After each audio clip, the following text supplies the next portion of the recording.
যাতে মানুষের অতিরিক্ত কষ্ট না হয়। কিছু কষ্ট হবেই আমাদের কারণে, বেশি যাতে কষ্ট না হয়। আলহামদুলিল্লাহ রাব্বিল আলামিন ওয়া সলাতু ওয়া সালামু আলা রাসূলিল কারীম ওয়া আলা আলিহি ওয়া সাহবিহি ওয়া আজমাইন আম্মা বা'দ।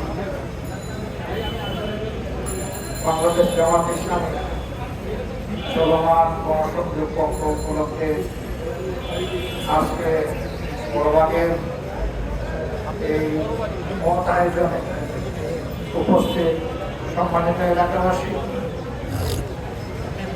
আপনারা জানেন বাংলাদেশ জামাত ইসলামী 1979 সাল থেকে স্বাধীন বাংলাদেশে জনগণের খেদমতে কাজ করার চেষ্টা করে যাচ্ছে। আমরা আমাদের 4 দফা কর্মসূচির মাধ্যমে এই কাজ অঞ্জাম দিয়ে থাকি।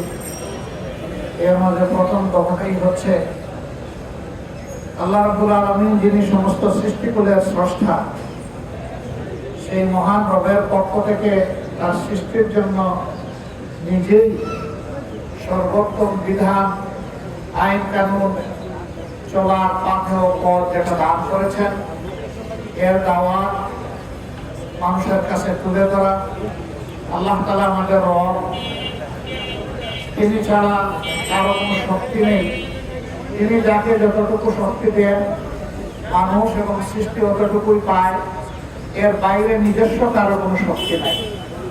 এবং এও আমরা কালামে হাকিমের মাধ্যমে জানি যে আল্লাহ রাব্বুল আলামিন তার সৃষ্টির শৃঙ্খলা বিধানের জন্য মানব জাতিকে সর্বশ্রেষ্ঠ সৃষ্টি হিসেবে ঘোষণা করেছেন। সেই সর্বশ্রেষ্ঠ সৃষ্টিকে আল্লাহ তাআলা বিনা বিধানে, বিনা হুকুমে, বিনা গাইডলাইনে ছেড়ে দেন নাই। যুগে যুগে নবী পয়গম্বর এসেছেন মানবতার উস্তাদ হিসাবে, আর তাদের সিলেবাস এবং পাঠ্য হিসাবে আল্লাহ তাআলা কিতাব দান করেছেন। শেষ নবী ছিলেন মুহাম্মদুর রাসূলুল্লাহ সাল্লাল্লাহু আলাইহি ওয়াসাল্লাম। তিনি আমাদের প্রিয় নবী, তিনি বিশ্ব নবী। কিয়ামত পর্যন্ত আর নতুন কোনো নবীর আগমন করবেন না, তিনি খাতিমুন নবিয়্যিন। এই জন্য আল্লাহ রাব্বুল আলামিন তার জীবনটাকে পরিপূর্ণতা দান করেছেন এবং তার বিধানেরও পরিপূর্ণতা তার হাতে দান করেছেন। এই বিধান অনুযায়ী মানব জাতি যদি চলে, তাহলে আল্লাহর নিয়ামত